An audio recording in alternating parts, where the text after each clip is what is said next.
श्री हित हरिवंश महाप्रभु जी की वृंदावन लीला कथा।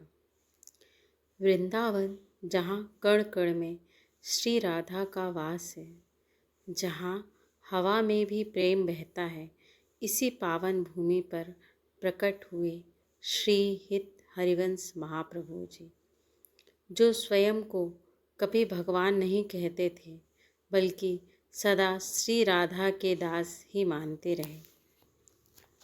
बाल्यकाल और वैराग्य। महाप्रभु जी का जन्म एक साधारण परिवार में हुआ। बाल्यकाल से ही उनका मन धन, मान और प्रतिष्ठा से दूर केवल श्री राधा नाम में रमता था। वे कहते थे, कृष्ण तक पहुँचने का मार्ग राधा की कृपा से ही खुलता है। वृंदावन आगमन। एक दिन भीतर से बुलावा आया, वृंदावन चलो। सब कुछ त्याग कर वे वृंदावन आ गए। ना कोई आश्रम, ना कोई सिंहासन, केवल यमुना तट, कुंज गलियाँ और राधा का नाम। वे वृंदावन में साधारण वेश में रहते, भिक्षा में जो मिले उसी में संतोष करते। राधा वल्लभ की स्थापना।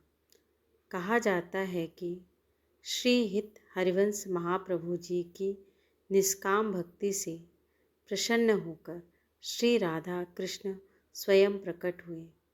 लेकिन महाप्रभु जी ने कृष्ण को प्रधान नहीं माना। उन्होंने कहा, जहाँ राधा है वहीं कृष्ण है।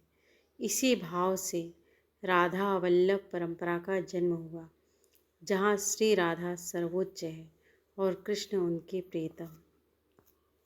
अद्भुत भक्ति भाव। महाप्रभु जी कभी चमत्कार नहीं दिखाते थे। वे कहते थे, चमत्कार नहीं, चरित्र चाहिए। उनकी भक्ति में ना डर था, न स्वर्ग की चाह, केवल प्रेम था। वे सिखाते थे, दिखावे की पूजा मत करो, प्रेम से नाम लो, राधा को प्रसन्न करो, सब मिल जाएगा। वृंदावन को संदेश।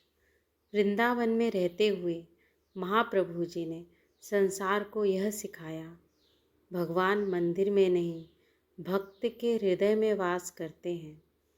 आज भी वृंदावन की गलियों में उनकी भक्ति की सुगंध है और वृंदावन उनके प्रेम का साक्षी है।